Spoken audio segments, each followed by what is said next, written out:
Everton head into their encounter with West Ham United on New Year's Day, looking to extend their winning streak in the Premier League to 5 matches. Meanwhile, West Ham make the trip to Goodison Park on the back of 4 matches without success, a run which has left West Ham in 10th position. My name's Anton. I'm joined by Stel for our match preview of the Everton game.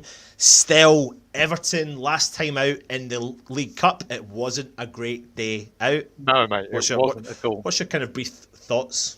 Well, I guess the only consolation is we're not going to be putting out the same team as them. Well, let's hope not, because if we do, it won't be pretty. So I'm guessing that David Moyes would have learned his lesson over that game, and will be putting out something a bit stronger against them. But they're a good team, aren't they? They're a good team. Absolutely. Well, I'll tell you what, though, still, without me and you going on about the opposition, like we've been doing all season around, we'll bring on an opposition fan. So it's time to talk Everton.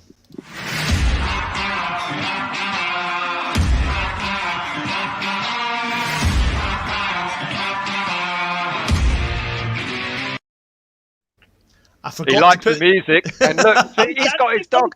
I'm literally there going. I'm going to go and get my cat. Let's see if he can compete. So, everyone, I'd like to introduce you to Mike from the Blue Boys Network. Mike, how you doing? Thanks for coming on. I'm all right, mate. How are you? Thanks for having me. Yeah, no worries, mate. Who's your friend? This is Lula, the dog. She was the missus is hoovering in the room next door, and you know what dogs are like with hoovers. It doesn't work, does it? So I thought I'd give her a little cuddle, so you can be quiet, can't you, girl? No, thanks so much for joining us, mate. So just give everyone a bit of a rundown on the channel you've got. Yeah, so with the Blue Boys Network, latest videos, absolutely, and by all means, don't take any notice of this, but absolutely ripping a Manchester City fan apart. Honestly, tearing him a new one. So please don't take notice of that video and go over to the previews, match reactions, and obviously watch-alongs, but only when you guys aren't doing a watch-along. You know, don't watch mine over your own fans. For God's sake, don't do that.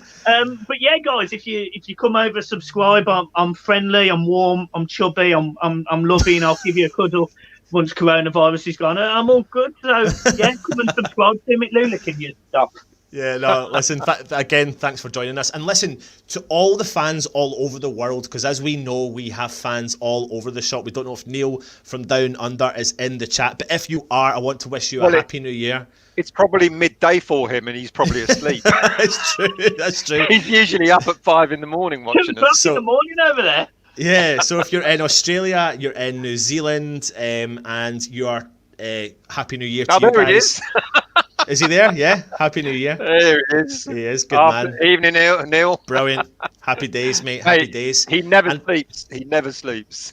He doesn't. And there's 25 minutes to go for places like Japan, etc. So when it comes, Happy New Year. And of course, for all of us in Great Britain, stay safe. And like what Mike's going to be doing tonight, it's Netflix and chill, I think, for every single one of us.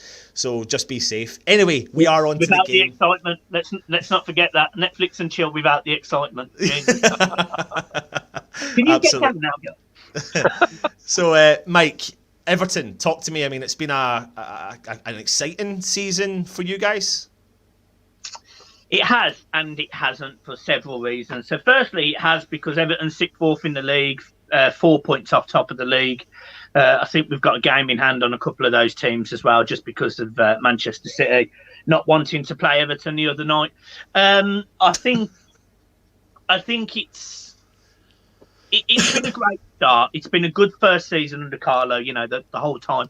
But what I would say, which has been slightly disappointing, is the games that we haven't won. You know, the Southampton, Newcastle, the Leeds at home.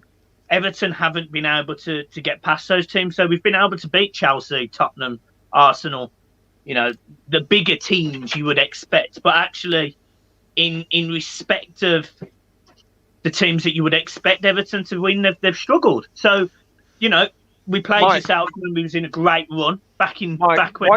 Why do you think that is, mate? Do you think it's because Ancelotti plays a different way towards the what you won't call the top teams? Because we kind of suffer this with Moyes, where we seem to do well against the big teams, and then when it comes to the teams around us, or below us. We always seem to struggle, and we just wonder whether is it because of Ancelotti's approach to those games, or is it just that you're just not finishing those teams off?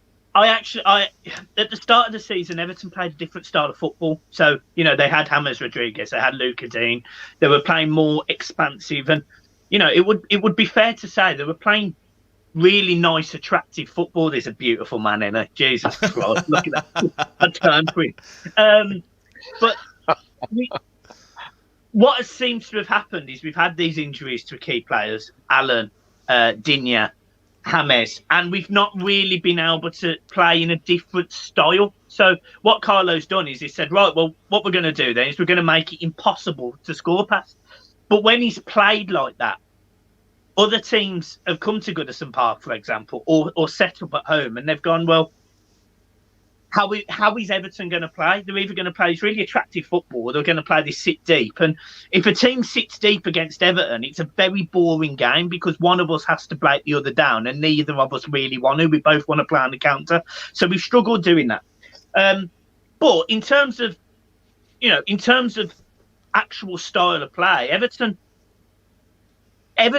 have just stopped scoring as many goals as they did, and a big miss for that, in my opinion, is the creativity of James Rodriguez, who, of course it would be a massive hit, but equally Luca Dean's been as big a miss, if not even bigger, than James. So that's where Everton have struggled. And just going back to your point, just very quickly, and my point, just on playing West Ham, you've got to look at this game with West Ham. West Ham are a very good side. There's no getting around it. In my opinion, I know a lot of West Ham fans, and I had a West Ham fan on yesterday, Corey, but West Ham have got the makings of a top 6 team already. They've got a creative midfield. They probably do need a further goal scorer. And defensively, they've looked pretty good. I think they've conceded 2 more goals than us. So this game, West Ham aren't going to be scared of Everton. And Everton aren't going to be scared of West Ham. So this is going to be a hell of a game for both sides. It's either going to be a great game, like a decent scoring game, or 0-0. But you have come off what, a run of 4 games, winning streak. Ancelotti's brought back that winning mentality. It might not have been the most exciting thing. Do you think there's an element of the fact that the fans were back in the stadium, and was that helping? I know that's changing now because you're moving out of that tier and the fans can't go into the stadium, and that's obviously having an effect on the game for tomorrow. Again, that's a difficult one to answer because we played so well without fans, and it was almost like there was no pressure on the players as a result of there being no fans. If you've been to Goodison, which I'm assuming you both have at some point, you know that Everton fans can equally be as brilliant with the team as they can the opposite of the team. They can get on their backs when they're not playing great and can reduce their confidence even further. So there is swings and roundabouts to that comment, but Everton, there's no doubt the players will want the fans back, but they probably like the fact they can probably just play football and just talk to each other, if you get what I mean. And there's a similarity there, though, Mike, you said there's a similarity between West Ham and Everton like that. And Stell will back this up. There's a part of the fan base that's sitting there going, I wonder if West Ham are doing better because the pressure's off, because the fans aren't on their back as much as they have been over the last couple of seasons. And we know still from being there, it can be as toxic as anything. And it's probably given the squad and everything less toxicity to deal with. Yeah, I don't know if you noticed, Mike. I mean, with West Ham, we got a lot of fan bases that are against the board. They want the board out, and there's been a lot of demonstrations over the past few years over that. And people say that doesn't get to players, but it does. They see social media, they see what goes on, as Anton's just said, in the stadiums, and of course they're just human after all. I know they're there to do a job, but it does get to them. And we're much the same as you. Without the fans there, we all wonder where West Ham would be if we had fans in the stadium. So it's really interesting to hear you saying the same about Everton, because you're having quite a rocket of a season, really. I mean, you're disappointed because you're only sitting 4th. and you should have won certain games, and that's really interesting. And there probably is an element of the fact that you started so well, and then That's kind of it. and that's it. You wanted the momentum to carry on. You get greedy. You get greedy. Yeah. You do. You get greedy because you sort of sit there and you think to yourself, how can you go away to places like Palace, Tottenham, Leicester, beat Chelsea, and then lose to Leeds at home? Like it doesn't make sense. And this season doesn't really make sense. But what I would say is, look, Everton had a patch at the start of the season where they won 7 straight games. 3 of them was in the Carabao Cup. We won 4 in the league. Then we got a draw at Liverpool against Liverpool. Started great. Then we have that dip and we only win 1 in 7. And now we've gone on and we're now unbeaten in 5. However, we did lose in the Carabao Cup to Manchester United. There's an optimism with Everton fans, but also there is a realism. Everton aren't going to be able to keep this up as much as we probably would want to say that we will. Ancelotti has got the mentality that we know that we need to be challenging, even for titles, but we're not there yet. We're nowhere near there yet. And there needs to be a realistic approach to that. Everton's aim, I know that was going to be Anton's just question. I'm ready. I've got it. I've got that then. It sucked into my head. Everton's aim this season is Europe, which is, for me, a 6th place finish. And if you'd have said to me at the start of the season, Everton can finish 6th, I probably would have said, yes, we can. So it's a realistic target. And I don't want to get ahead of myself, but why wouldn't you when you're only 4 points off top with a game in hand? Yeah. Do you think you've got the squad for that, Mike? Do you think Ancelotti has built that squad to make Europe this season, or do you think you maybe will it be your season this season, or do you think maybe you're a player or 2 away from making Europe? It's again, that's a great question because it's difficult to say. Because if you put it into real perspective, why would players like James Rodriguez and Allen sign for Everton Football Club if we're not going to be competing for Europe this season? But on the other side of that coin, it's difficult to say anything other than this is a transition for Carlo Ancelotti and Everton, because this is the first season under Carlo. And again, we've got to be realistic. He has had to sort a real mess out. So to go in and expect Everton to finish in Europe first season is a massive push. But this is where a manager like Carlo Ancelotti, over a Marco Silva, over a Roberto Martinez, over a bloody Sam Allardyce, is so important. Hang on. Because, don't you love Sam? Big Sam? I don't. No. You know us, No, West Ham fans. Do you know what? We Do you know love what? him. Funny, and the funny thing is, you don't realise until you keep talking to Everton fans the similarities between the clubs. A lot. Apart from the stadium. Yeah. I always say this. You know, a few years ago, I think it was about 3 or 4 years ago, there was this really weird rivalry forming between Everton and West Ham, and I remember sitting there thinking, what's the point? You know, what's the point? Everton have got loads of money. West Ham, no disrespect, seem to have owners that won't particularly invest in, etc. So Everton win that one. But what they do with that money is absolutely blast it up a wall on players like Klassen, Sigurdsson and Wayne Rooney, take all the pace out of the team, and Everton end up with Sam Allardyce trying to keep us up at the end of the season. There was no We've been there. We've been there. It's interesting because a lot of fans say that West Ham owners don't invest. They do invest. They just do the same as what your owners have done in the past. They invest in the wrong players, you know, and this is why we now have a mishmash of a squad. We look at. I mean, I don't know. I can't speak for all West Ham fans, but I certainly look at Everton and think that's where we should be at the moment. We should be in the spot that you're in, and that's what we should be aspiring to on there's a something regular basis. But there's something I want to bring up there. You know, it's funny when I look at the start of the season and I see how Everton progressed really well at the start of the season. Obviously, West Ham had a good start to the season, but when you look at the Premier League, there's only 6 points that separate the two sides. So tomorrow's game, if West Ham do well in that game, that gap is closed again to 3 points. Yeah, within the space of, you know, over this Christmas period, you know, if people forget that literally 2 weeks ago, Everton was sitting 10th. Everton had gone from being top of the league for 6 weeks to being 10th. Yeah. And in the space of 5 games since the Burnley game, Everton have gone to second. So, second, then third, then fourth, because the games have been played and Everton weren't able to smash Man City at Goodison. But in hindsight and in realistic form, as I said earlier, I look at that West Ham side exactly like you guys do as West Ham fans, and you're not far short. You know, I've had some West Ham fans, and Corey, I really liked Corey yesterday, and I think he's a really top lad, and he's got a great channel. So, you know, any West Ham fans on there, go and subscribe to him as well. They do great content. Obviously, stay here. Obviously, Obviously. But what Right, that's him gone.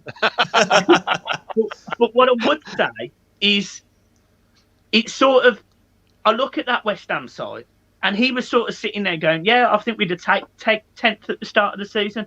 But actually, why can't West Ham push for the top 6? They've got a defensive-minded manager who likes to keep clean sheets. You've kept 5 in the Premier League so far in 15 games. There's no reason that can't turn to, say, 10 or 12, which would put you roughly in the top 4 in terms of clean sheets in the season.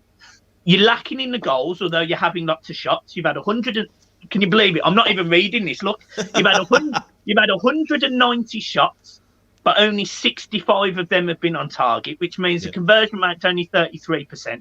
Whereas the difference is Everton's had 165 shots, but their conversion rate's 43% on target. So that's what you're missing. You're simply missing a goal scorer. You look at the midfield of West Ham: Lanzini, Funels, Declan Rice, Souček. I mean, I said this yesterday, and I probably got a bit pasted for it from West Ham fans, but your most important player, and everyone will say Declan Rice, it's not Declan Rice, it's Souček, because he makes them late runs into the box as much as he helps Declan Rice defend. He's such an underrated player. He reminds me very much of Tim Cahill. Yeah. And if you can keep hold of players like that, these underrated talents that people don't necessarily do, I genuinely believe next season West Ham will challenge top 6. If you don't do it this season, I truly, truly do. And I'm not just trying to blow smoke up anyone's trumpet. Yeah, totally. I think there is an element of West Ham fans that are there as long as we can keep the core we've got. I think the biggest issue we're having now as West Ham fans is that, as Stella said, we should be right now 5, potentially 6 points ahead of where we are. Yeah. But that was down to some old habits creeping into David Moyes again that he's been doing over the last 6 or 7 games, which has been massively disappointing. 12 years. 12 years. It's true though. But you know, you've got a player flying. He's got 11 goals this season. Dominic Calvert-Lewin. Although he's dried up a little bit as of late, hasn't he? But I mean, talk to me. I mean, what a top-notch striker you've got in your hands there, haven't you? Yeah, I mean, 2 years ago, I sat there. Oh, look at that face there! Kiss him, couldn't you? And it's against us as well in the League Cup. Yeah, I know. I worked that out. Unfortunately, I don't know who that is on the floor there, but he's clutching his. Well, I don't know what he's doing. Dominic Calvert-Lewin, 2 years ago, even 18 months ago, I was ready to send back to Sheffield United on loan. I was finished with him. How can you give him 3 seasons and he can only score 9 goals in total? What Carlo Ancelotti has done for Dominic Calvert-Lewin is it completely changed him. You know, he's completely remoulded Calvert-Lewin. What has made that change, mate? What's he done? Because we've got a striker that, you know, half the fans at West Ham rate and the other half don't. What's he done with Calvert-Lewin that has made him tick that way? What's he changed, Ancelotti? The first press conference Carlo did, he said exactly what he was going to do to Calvert-Lewin. He said that he really rated him. He wanted to sign him at Napoli. And we're all sitting there going, what? Oh, are you for me? And he said Calvert-Lewin is a couple of... His basic words was, Calvert-Lewin are a couple of brain cells away from being a top goal scorer. And what he's done is he's sat with Calvert-Lewin and he's allowed him to sort of do the basics better. So, for example, he doesn't go running around the box looking for the ball. He sits in one spot. He waits for the ball to come to him. He takes that step. He uses his strength. He's no longer trying to take 3, 4, 5 touches in the box. He's taking 1. You know, and you are right. He has dried up in goals, but that's because he's not playing the way he used to. He's not trying to come and collect the ball, charge people down, you know, beat 3 or 4 people and get shot off. He's not trying to come out the box. He's waiting for the ball to come to him. And the way that Everton have been playing, it's been very counter-attacking football. That's not conducive to Dominic Calvert-Lewin scoring goals. You need him to be at the front of a James cross, for example. Anton and I are going to have a very interesting conversation after when you go on our player. up front, because it's virtually identical to what's going on at West Ham, where what Ancelotti has done is he's playing to he's made Calvert-Lewin a prominent striker because he's playing to his strengths. And the thing is, though, the thing is, though, when you've got a player like that up top, and you've got creativity, James Rodriguez, you've got Sigurdsson, who's we know he's capable of penetrating a pass through any defence. You've got what's the other creativity you've got in your side there? Richarlison, Richarlison. Like, these players will look up and think, I'll put that ball in that box. As long as we've got a striker in that box, we will feed that striker.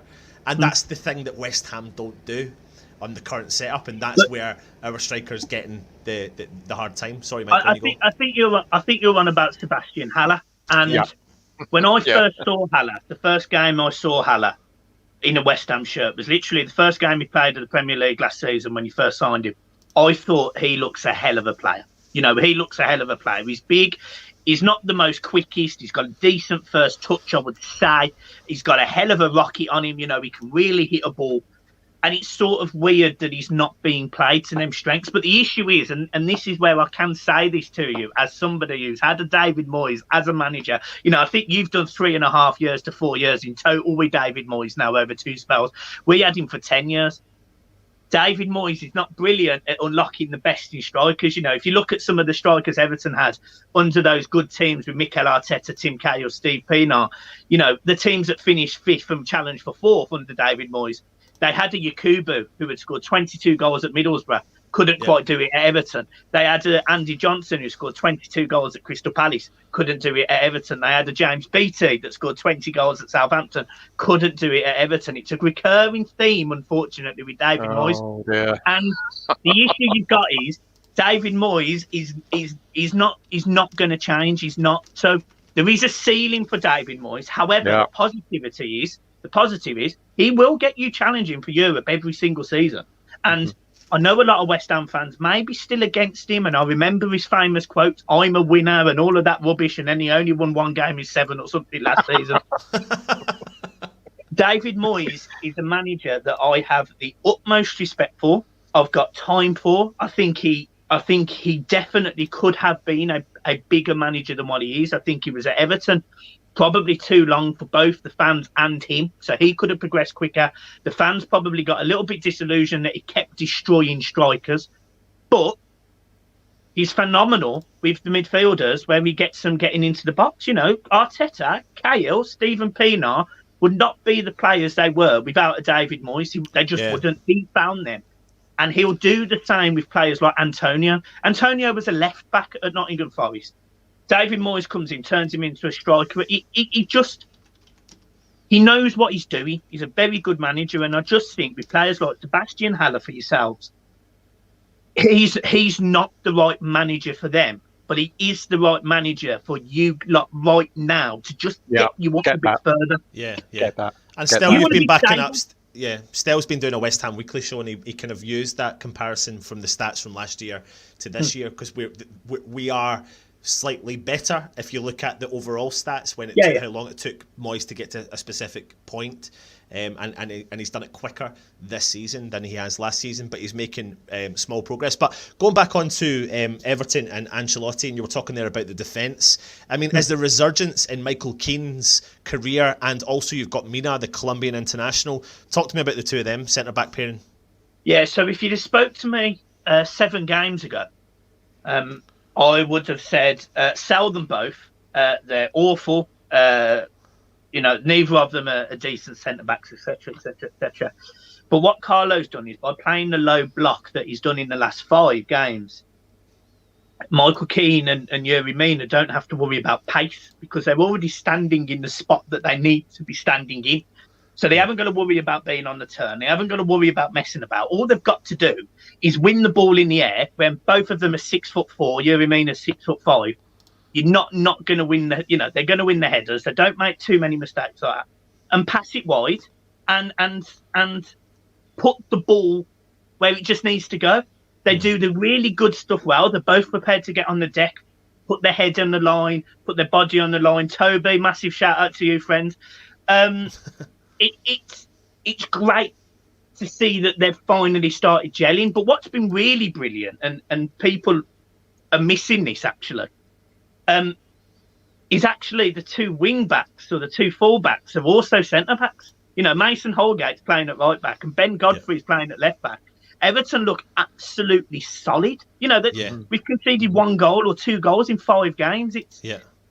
It's really weird that we've got a Luca Dean, for example. We've got a Seamus Coleman who have both been injured. But actually, they don't walk straight back into that Everton team because it completely destabilises how solid we've got. And if you say to me, Everton are going to finish in the top 6 and win all of those games by 1 clear goal, then I'm absolutely fine with playing really shoddy football just to get us up the league where we need to be attracting these bigger players. So I'm more than happy with the defence. I'm more than happy with Yerry Mina, Michael Keane, the 2 left and right backs to be in the centre backs.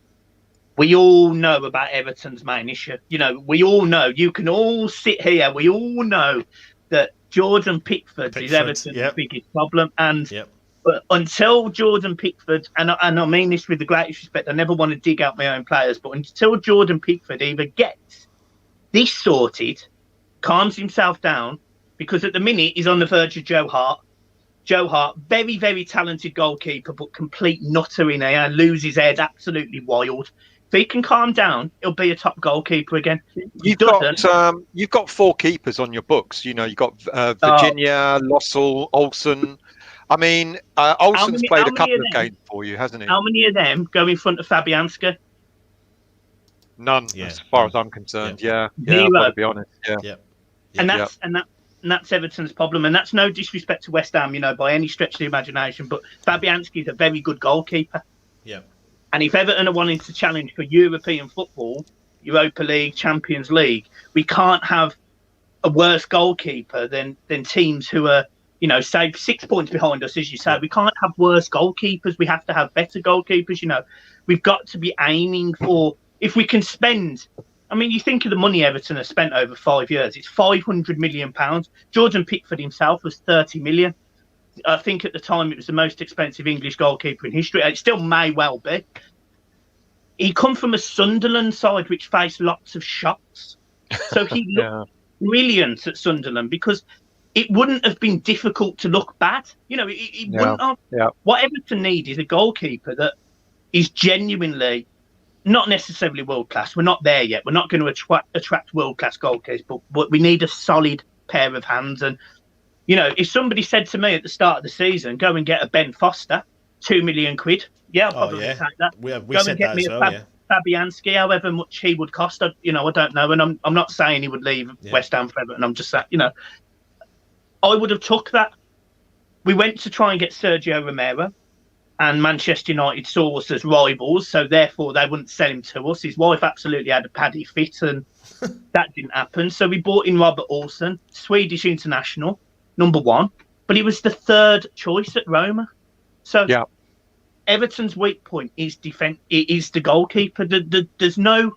If you look at the Everton side and we go through a first 11 of Everton, there's not many players that probably don't get into a top 4 squad. I'm not saying they start. I'm just saying they get into the squad at least. Yeah, individually, yeah. Well, let me bring up your starting 11 against Sheffield United. And if you don't mind, we can have a look through it and see how you think that Everton will line up against West Ham tomorrow. What's your thoughts when you look at that? That was your side against Sheffield United. You ran out 1-0 victory against them. So that side, as you can, you know, as we can probably all see, is certainly not Everton's best 11 by any stretch of the imagination. So, you know, you look at the three just behind Dominic Calvert-Lewin there. And, you know, Gordon has proven, unfortunately, in that game that he's not ready for the Premier League. Sigurdsson stepped up when we needed him, got that goal, so fair play to him. And yes, Iwobi's looking better, but it's still just Iwobi. He doesn't score enough, he doesn't create enough, although he's had a fantastic last 6 games. Doucouré has not been the player that I think Everton signed. He's prepared to run. He's strong on the ball, but his distribution's poor. Tom Davies that was the best game Tom Davies had for Everton in a long time, and for some reason Carlo took him off at half-time. Again, I have no idea. But it's the back four there that you sort of think every single one of those players has real quality. You know, Mina, it's solid. Michael Keane, solid. Holgate, he's been absolute breath of fresh air. And it wouldn't surprise me. It really wouldn't surprise me if Ben Godfrey and Mason Holgate both got into the England team in the summer. It really wouldn't. And I'm not just blowing smoke up their backsides. I genuinely think Ben Godfrey keeping Luca Dean out the team potentially just speaks credit for him. And equally Mason Holgate with Seamus Coleman. So Everton back four, fine. Everything going forward, bar Calvert-Lewin, that's where they've been weak. And that's where you'll see on net three, Richarlison, James, Allen coming in. That whole midfield completely changed for Everton, and all of a sudden teams would go, yeah, actually, that's not a bad side. Whereas that team, I'm not being funny, if that's the team that West Ham faced on tomorrow, West Ham will go to Goodison Park thinking they can roll that over, and that's absolutely fine. You want that, you expect that. But with a James Rodriguez in where Sigurdsson is, and Richarlison where Gordon is, and an Allen where Davis is, it's a different game. Well, let's get on to those players, because Rodriguez, our understanding is he's still out injured. So, but you do have Richarlison back. I mean, when I read that Rodriguez was out injured, I thought, great, that suits us. Yeah, and then almost suddenly, in the same breath, he went, yeah, but Richarlison's back. And we're like, okay. So you will have Richarlison back. I don't know if he'll start. I don't know what injury he had, but right, so he will start tomorrow then, undoubtedly. Do you see other changes there in that lineup that you had against Sheffield? So I suspect, I'll go through my team. I suspect he may rotate the goalkeeper. So I think Olsen will come in. Back four will be exactly the same. Godfrey, Keane, Mina and Holgate. Davis and Decore will stay. Then it'll be Richarlison, Sigurdsson and Iwobi and Calvert-Lewin will come in. There'll only be two changes, I think. James Rodriguez has been absolutely brilliant, but as weird as it sounds, Everton look more solid without him in the team. And that's the real issue with Everton, because he's incredibly creative, but he's not great defensively. So he's our Ben Rama. Yeah, I mean, I really, well, yeah, actually, because me and Corey spoke about Ben Rama yesterday. Ben Rama, fantastic footballer. David Moyes will not like Ben Rama because he doesn't do the dirty stuff first. We've already found that out, Mike. Yeah, he did the same. He did the same at Everton. You know, Everton had players like Royston Drenthe, Andy van der Meijden. Because they weren't prepared to put that foot in, they were never going to be Everton players, really. So, that's the only issue. You sort of see that workman-like mentality now that we had under David Moyes, under Carlo. So it will be. Everton have a great record against West Ham. I'm sure you've done the stats. I'm sure you know. Everton have scored 82 goals in 26 games against West Ham. They scored 5 in the last game. You know, there's a few decent wins there, 4-0, and but there's also been a lot of close games where it's been 1-1, 2-1. Yeah, it's going to be a tight game. You know, I was at Goodison. Three years ago now. I think Pellegrini had gone 6 games without a win. Goes to Goodison Park, absolutely smashes us 4-1. Felipe Anderson was the best player on the park by an absolute country planet. Like, the guy was on a different earth that day. Yeah. And West Ham are capable of doing that. Yeah.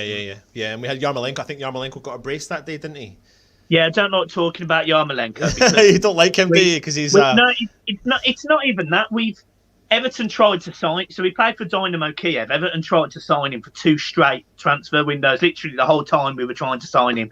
He was the player that Everton needed to get us into the top 4. He was that man, and he was brilliant at Dynamo Kiev. He probably could have gone anywhere in the world at that point. He was that highly recommended. And anyway, he has an injury. He ends up going to West Ham, and as always, Yarmolenko turns himself into Cristiano Ronaldo and scores past us. So whatever happens tomorrow, it's not going to be a clean sheet for Everton, because Yarmolenko will score. He will score. He will. it may be that it's 1-1, 2-1, 3-1, 2-2. Yarmolenko will score because he always does against Everton. Well, listen, last time out in the Premier League, let's have a look and see what happened when West Ham took on Everton.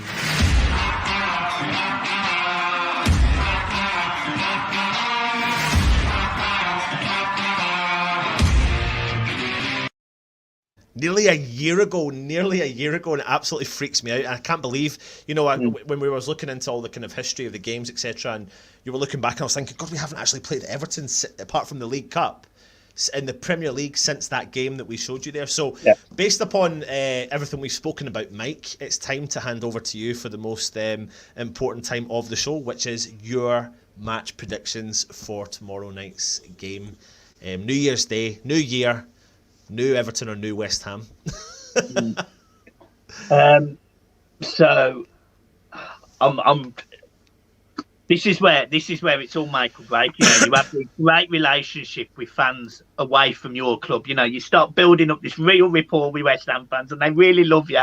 And then you break their heart when you say you score prediction. But it's going to be a tight game.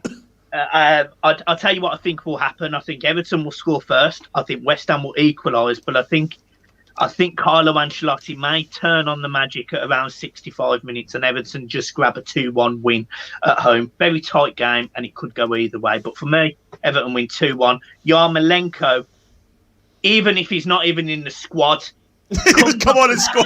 He comes on as a striker and knocks it in with his belt off. He absolutely comes in and he knocks it like a goal for us.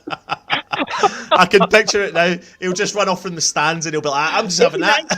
He'll have a tattoo of "We're Forever Blowing Bubbles" on his back. He runs on and he scores. Absolute talent. Love it. Listen, Mike, mate, honestly, it's been an absolute pleasure to have you on. You have literally finished off the year in style with an opposition fan. And I'd love to have you back on for the return leg later on in the season. Absolutely, mate. It's been brilliant having you on, so thank you very much. But listen, I don't want to wish you all the best for tomorrow, but I wish you all the best after that. and I respect that, and vice versa, guys. As I say, I know you'll go into your West Ham chat now and look at positive signs at West Ham. I know the board and the fans have got issues. I know the stadium's still an issue, and I get that. I noticed in Stell's in Stell's picture there, it's obviously the bowling grounds of Upton Park or whatever you called that at the end. I mean, God knows what it was called towards the end. It was called home. But I know the stadium isn't what you wanted, what you were told, and what you hoped for. But what I will say is, West Ham are going in good places, and in Moyes, as weird as this is going to sound, you've got to trust him. You've got to trust him because he will work magic with. There's the Dalek. He's been follower on my channel as well. Good man. You've got the makings of a good side there, but there will be a ceiling, and it won't necessarily be next season. It will be the season after. You'll be fighting for the top six consistently at that point. That's where you need a new manager. I was going to say, if top six is our ceiling for the next couple of seasons, in all honesty, as bored as I might be, I'll take that. Because it's better than just scraping away from the bottom three, which is what we kind of gotten used to. So I was going to ask, because I mentioned this to Corey yesterday, he sort of laughed it off, but does David Moyes still make that random 75th to 78th minute substitution that makes my God. anything? No, he's gone worse. He's gone worse, mate. Minute. It's the 85th minute, yeah. 85th minute. Honestly, it's just like he throws them on for the sake of it. Yeah. Well, it sometimes gets to the point where he kind of heads up a panel and says, yes, I would like 5 substitutions rather than 3, but doesn't use them. So I don't really know. He's that sort of guy. He's not massively into substitutions. We've noticed. It's intriguing because everything you've been saying about, how Everton were under Moyes, it's like, we're getting that. And now you've come out with the substitutions. We laugh about it because even if we laugh and say, well, Moyes won't make a sub until we go 1-0 down, for example. And the times that he's made substitutions at half time, we've all sat there going, hang on a minute, there's someone else taken over from David Moyes who's made a sub at half time. So you're bang on there. The weird one is he'll turn your 2 centre backs what they look like world class players at some point. He will turn them into, he managed to sell Jolie and Lescott for £26.5 million, and he'll do the same with O'Connor. He'll do the same with O'Connor. I'm telling you right now, you signed O'Connor for 12 million after beating him, but he joined you over us, remember, and he will turn him from looking a little bit clumsy at times, a little bit behind the pace the last couple of seasons, to an absolute superstar. He'll be a Real Madrid's team next season. He'll be But that's the irony. You just said that. It seems ironic because every player that's available, the two teams you can guarantee their players linked to is Everton and West Ham.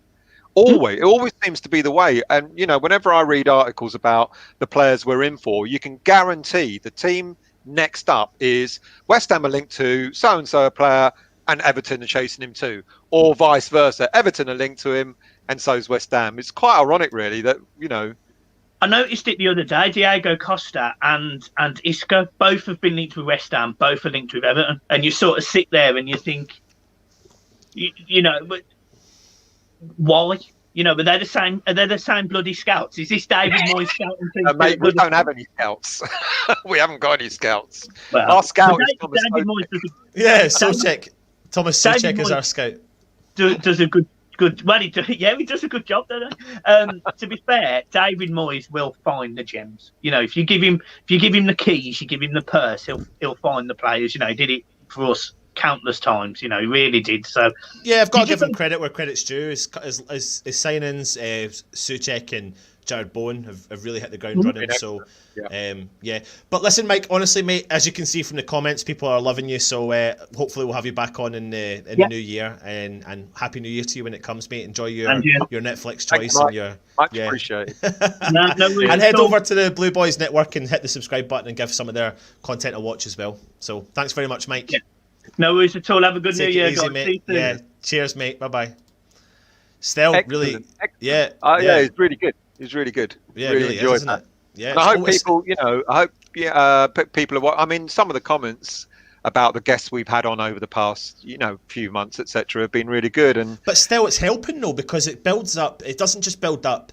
It's easy we watch West Ham every single week. We watch all the game, we dissect them all the time, and then really what we do is we get to see highlights of all the opposition sides that we're talking about. But when we bring an opposition fan on, they're doing exactly what we do, and it gives me a better insight. So it lets me know, right, do you know what? I'm going to think differently leading up to this game. I know where they're struggling, where they're not so struggling. Although I do keep a kind of keen eye on Everton, solely down to the fact that they've got two particular players I do like. Having a Colombian, I've got a Colombian friend, so I've always known about James Rodriguez. I've known about Mina. They're closer to where you live, aren't they? So no wonder you've got. I've been at Goodison Park several times. It's a great small stadium. I'm sure you have. I hear you on top of the Killy. Oh, here he goes. But anyway, Stelzowski, so we'll bring it back on. Listen, before we do anything else, it's time to talk. Hold on, it's time to talk West Ham, no, Stel. Go on. Yeah, go on.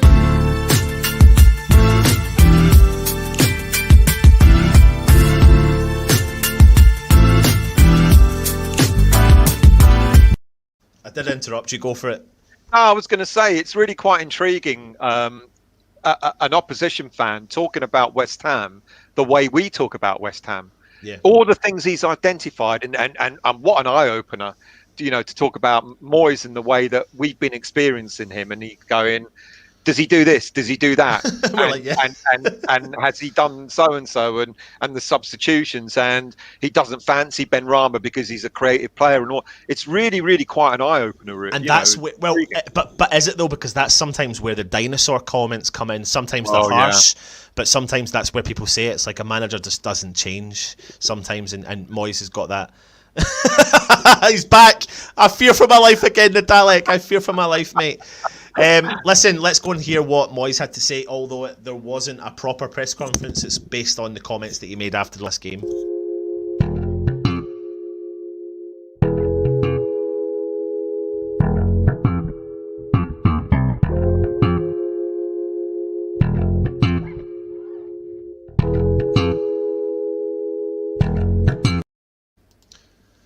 So as you can see from here, he's Moyes, like I said, there's been no press conference because there's been so many games coming out of the cliff everywhere, left, right and centre. So he's just been grabbing some of the comments he's been making after the game. So he said, we've not played as well as I'd have liked recently, but hopefully we're getting back to fitness. Thankfully, the boys have come in and done a good job, and we're pleased we got a point, but disappointed we had the best chance of the game. And then finally, the last comment I got here was, we made a few changes, so it was a big day for some of them coming in for the first time and some of them coming in for their first game for a little while.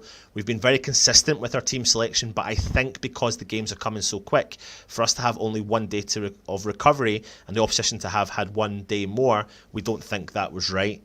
He's talking a lot about bringing, we played Southampton, we drew 0-0.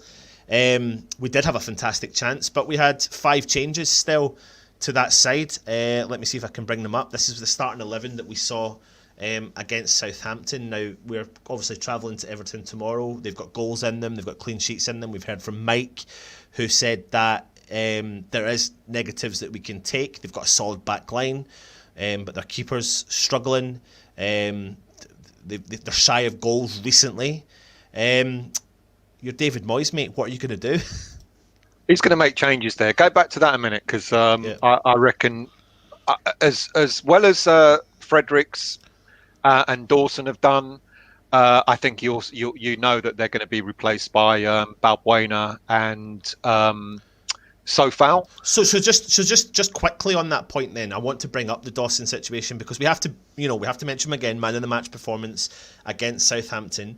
I mean, I'm going to stick my neck out in the line here a little bit, and I'm not going to say anything really. Like, I'm not going to dig him out. I don't think it was the world's best performance from anyone really within the side. I think he was the best of an average bunch. Maybe, I don't know if that's a harsh comment. Well, it was a bit of a non-game, wasn't it? Really, yeah. We kind of nullified each other. I think at the start of that game, I think we were really worried when Ings sort of danced his way through the defence, and if that had stood, that would have been, ironically, that would have been Dawson's fault, because Dawson was backed off him, and he allowed him to. I mean, some may argue if Dawson tried to go in, he may have pulled him down or whatever, taken his legs out. But I mean, it was a relief in a way that that goal was disallowed. But that was probably the only. It was right at the start of the game. Yeah, and it's probably the only mistake, I would say, if you want to call it a mistake, that Dawson did. What you've got to look at the history of Moyes and his team selection, and how he kind of follows a specific style, and if a team's playing okay, will he change it? Now, it kind of gives him a bit of a problem. I agree with you. I think Balbuena should come back into that position, because I think he's been flawless since he's been in that side. He's massively made a difference. Him and Ogbonna have hit that partnership that we saw when Balbuena and Diop first started together, and now it's Balbuena, and it seems to be that potentially, coincidentally, Balbuena could be the missing piece to the jigsaw that we've probably missed for so long. Because the minute that Balbuena dropped out of the side, we had the Diop and Ogbonna connection, and it wasn't working so well, and we could never get them back. But now that Dawson's come in and had a good game, Moyes has got a history of keeping those kind of players in. Yeah, but then you could argue. Yeah, no, you could then argue that when he finally gave Benrahma his start and he had a good game, then why didn't Benrahma stay in the team? Yeah. I think what's good is, I think what Dawson has done is Dawson has won a lot of fans round. He certainly made me go, oh, okay. I didn't think he had that in his locker. So it proves that he's a good backup. Yeah. But also the reason why he made so many changes is because he knew we had another game coming up tomorrow. Only a couple of days before another game. So it wouldn't worry me if Dawson stayed in the team, but I think it'll be Balbuena hands down. Just like it wouldn't worry me if Frederick stayed in the team, but I think we all know that Balbuena and Sofal are slightly stronger players than Dawson and Fredericks in that lineup. Absolutely. Yeah. It sounds like we're probably just going to go through the starting 11. So while we're doing that, get your comments in. Let us know your starting 11 for tomorrow's game.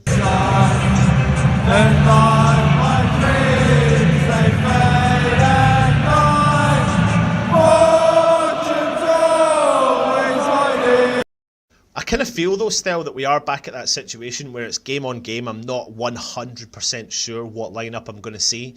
No, I'm not. When you look at the preview that myself and Matt done, I predicted 2 changes. Matt predicted 1, and we got 5. Yeah. And I don't think anyone I know's got the same lineup right consecutively right for the 4 or 5 weeks. And also the formation. Ian's saying we look solid as a 4-1-4-1. I don't even think we played a 4-1-4-1 the other day. I think it was more like, if anything, it was more a 4-3-3.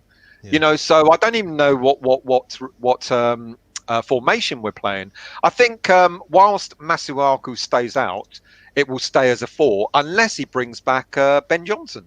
Yeah. That's another player who had a very good. I mean, in answer to your Dawson question, will he keep Dawson playing? Ben Johnson had a really decent game as a left wing back the other day. Yeah. And he didn't keep it, and he scored as well. So he didn't keep his place. So because we're coming up against a whole different unit when it comes to Everton.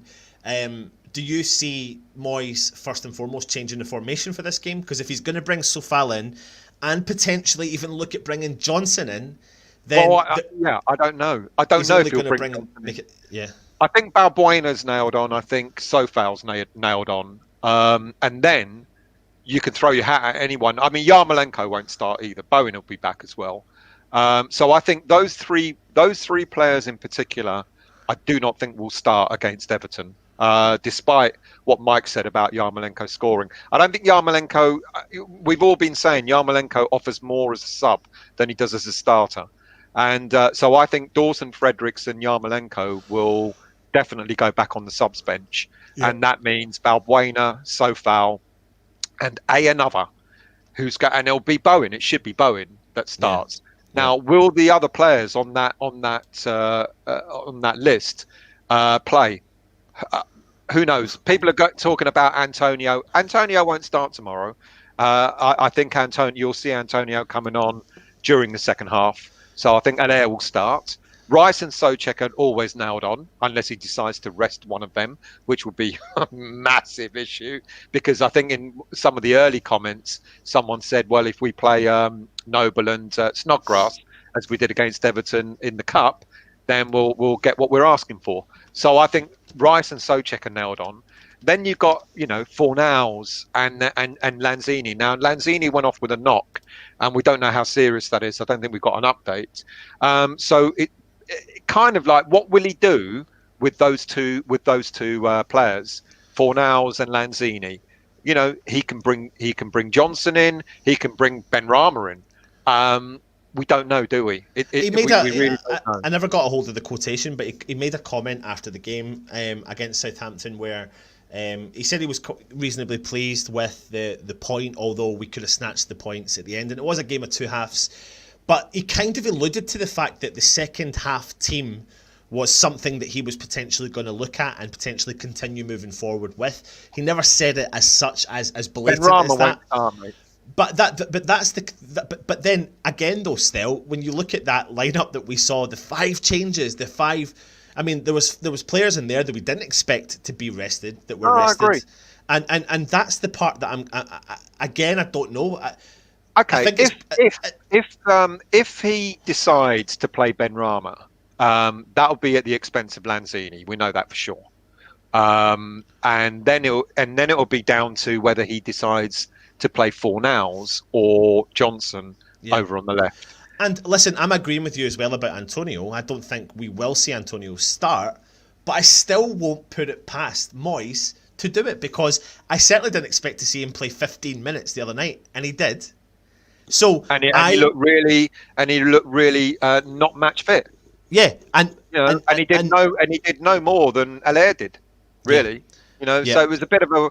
He gave him a run out, I guess. In that respect, that was good, but he didn't do any more than that, I guess. So maybe in that respect, it was a good thing, giving them a run out. But I will be really I will be really, really surprised if Antonio starts tomorrow, because that is tantamount to him pulling his hammy again. Yeah, And just quickly, thanks, Mike, for a nice donation. You didn't need to do that, mate. Yeah, good luck, bar tomorrow. Happy New Year. Balbuena's the new Jagielka. Who would have guessed, Moisey? Good man. Thanks for that, Mike. Take it easy. I mean, I'm going to quickly jump in. I know we're having a chat, but there's loads of comments with people giving their kind of thoughts on who should start, etc. So Sofal in a 4-back, Fredericks in a 3-5. So but I mean Sofal's not going to play. Kent Hammers is saying Fab, Chris, Balbuena, Oggy. I'm trying to do the lineup the way he's done it. What's Rice? Right. So he's gone. So see the way that's the lineup. I'm trying to look at. So is he going 3? He's going 3 up front. So he's got Hilaire, Bowen, and Benrahma, and then Fornals, Rice, and Souček in the middle. He's missing a player. And then he's missing a player, but I guess that'll be Sofal, Cressy. Yeah. So that's a 4-3-3. Yeah. I mean, that to me is the team I wouldn't mind seeing tomorrow, because you look at Everton and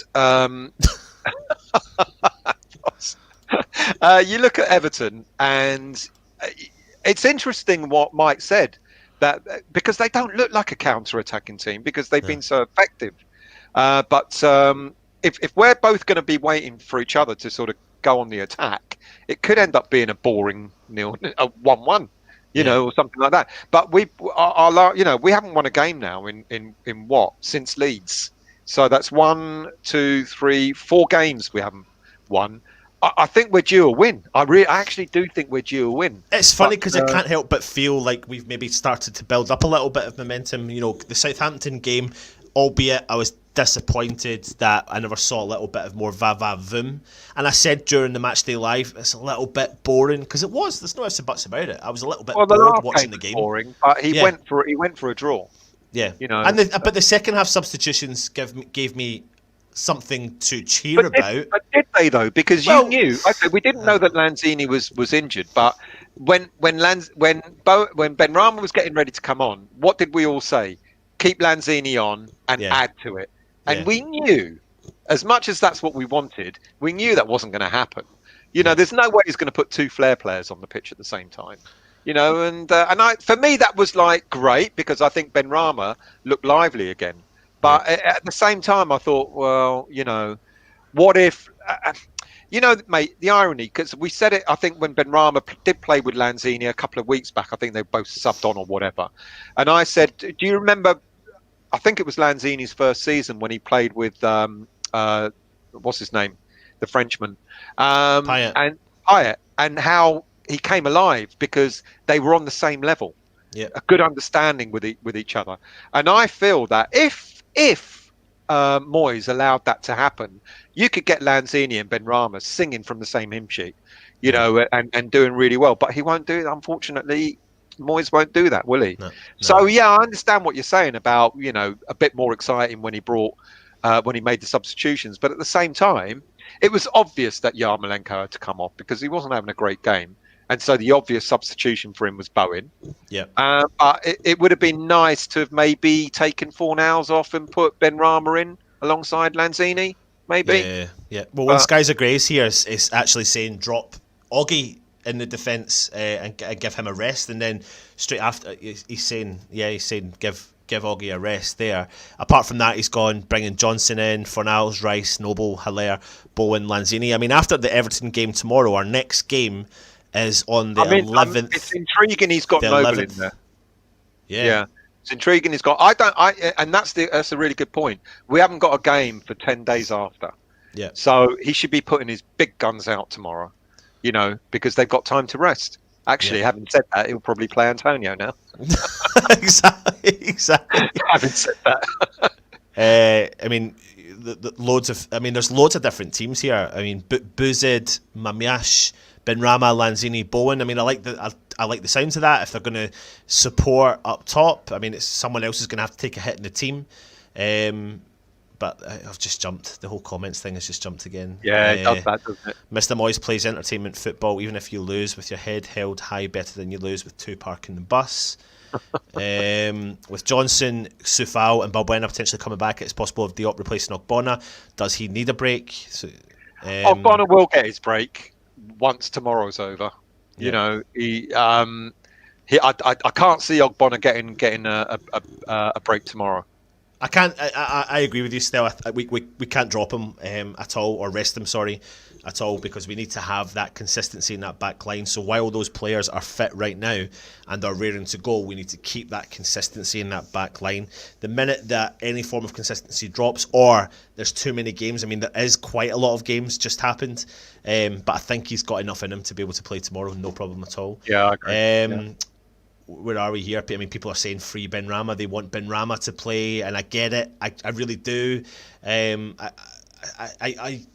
I get the sentiment behind Moyes' statements that he makes about whatever. I mean, still, we went on watching the matchday live, and we were kind of having a laugh about ball retention, and then we lost the ball about, don't know how many times in the first half against Southampton. They were all guilty of it. Declan was giving the ball away. No one said anything about his ball retention, and Yarmolenko kept giving the ball away, and even Fornals, and yet it's quite interesting because I've been trying to get stats. When you want a certain stat about ball retention, or losses, I can't find an app or a website that will give me that particular app, that particular stat, because I want to compare Benrahma's ball retention, on average ball retention, against all our other midfielders, and I bet it's no worse than theirs. I bet you'll find other players that got worse ball retention, like the likes of Lanzini, Yarmolenko, Fornals, etc. But I think it was a strange comment for Moyes to have made, to be honest with you. Let's talk about Sebastian Haller, mate. He's splitting fans up and down the country, left, right and centre. But I know me and you seem to be on the same wavelength when it comes to Sebastian Haller. And again, when you look at the Southampton game, mate, I mean, I just sit there and I look at a striker that's getting absolutely fed absolutely nothing. He is being starved mate. of it. But then the fan base, though, then immediately the fan base jump on him for work rate, etc., etc. Now, I understand it, and I get the point. I get the sentiment behind work rate, because you've got Antonio, who gives you that option. But that doesn't mean that every single striker you're going to buy, you're going to get exactly the same. And it's the same. It's the same with every other player that you buy. You're not going to get Benrahma to do a Fornals. It just doesn't work. Exactly. And that's why I was intrigued and asked Mike the question about what was Moyes like. How did he manage his players? What's the difference with Ancelotti in what he's done with Calvert-Lewin? And he gave us the answer, I think, that we all kind of knew. Moyes is... he does it his way. He's quite stubborn. He will stick to what he knows best, and it will take us maybe a step up to where we currently are, but then it will get to the point where we get no further. And it's quite intriguing. Mike said about Calvert-Lewin that he said he rather, a couple of seasons ago, he wanted to ditch him, and now look at him. Ancelotti is saying to him, stay in the middle, and we'll feed you the ball, we'll play to your strengths, and we'll get the best out of you. That's the sign for me of a really, really decent manager. And this is my disappointment with the fans keep going on about Haller and how lazy he is and how no good he is. You do not become a no good player overnight. You've got to look at his stats, and I don't care what league he's played in the past. He's done the business. He did the business in the Dutch league. He did the business in the German league. And if we play to his strengths, we got a player there that will get us, double figure goals every season. But Moyes wants a system that he wants Haller to fit into, rather than saying to his players, let's change the way we play in the final third in order to get the best out of our striker. Without Calvert-Lewin, Everton will be stuffed. He's got 11 goals. The next nearest player to him is 3 goals, which I think is James Rodriguez. We are actually dishing out the goals. There's quite a lot of our players that are getting the goals. Imagine if we play to Haller's strengths. We've got a gem of a player here, but I'm sorry about the fact, to those who disagree, but there's a fan base there that goes, we need someone to pick on. It's Haller. Haller's rubbish. Haller is not rubbish, people. Haller is a really, really decent striker. And look at what's happening at Everton.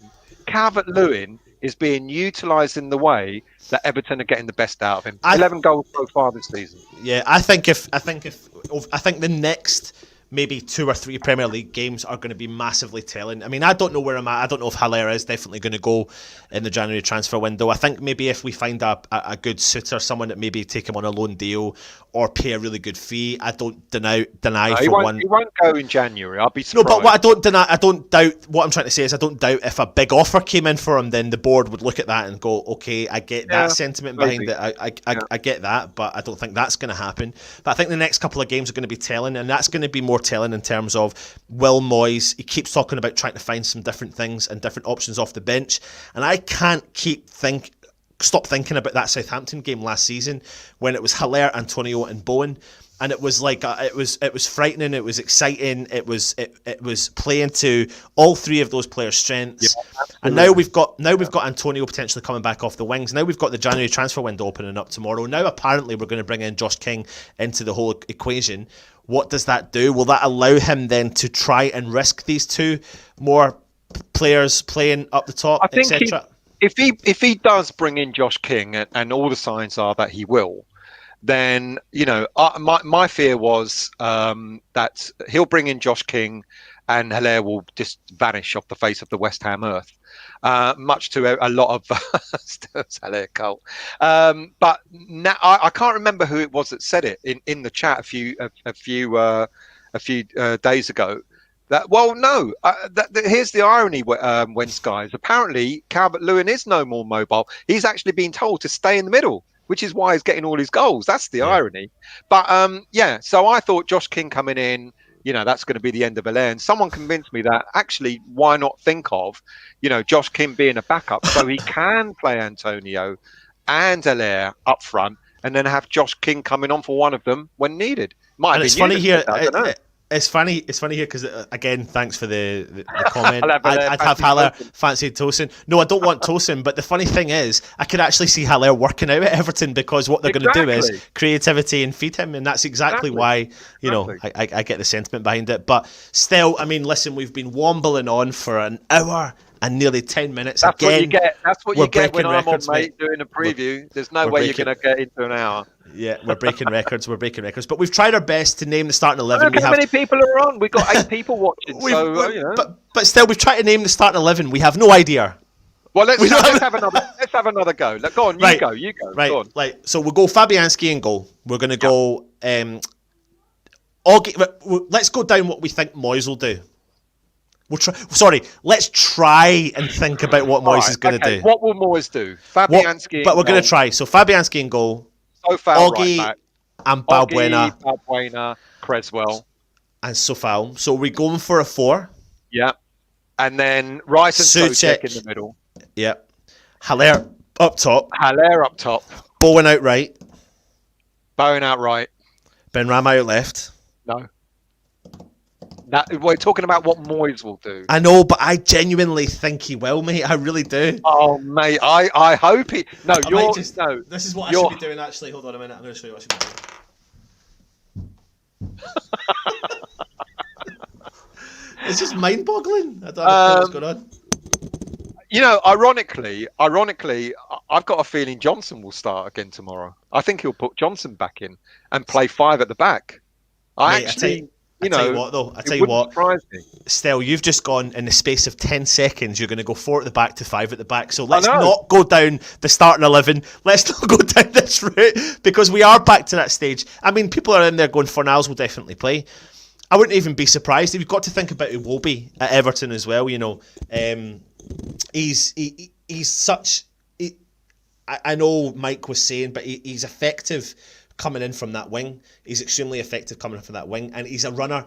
He constantly runs and runs and runs, and if we don't have another player in the park who can cover much ground, then maybe that's why Moyes will look at someone like Fornals, and maybe we're doing Fornals an injustice, because I actually thought coming into Southampton game, Fornals, that was the game that he should be playing in. That should be the one he should be playing in. But what's this one here? Haller's starting to find his form, but doesn't have the pace. But with Antonio, it would click. They wouldn't have been able to play together. Joshua King's a Championship player, not good enough. I don't know, mate. I'm not there. Well, I'm still doubtful about Josh King. So feed and he will score. Yeah, Yep. simple. Yeah, so we are divided as a fan base. We are divided as to Yep. what's best for Listen, with get regards in your to Haller. comments just now and let us know your predictions for tomorrow night's game, and yeah, we'll read through them.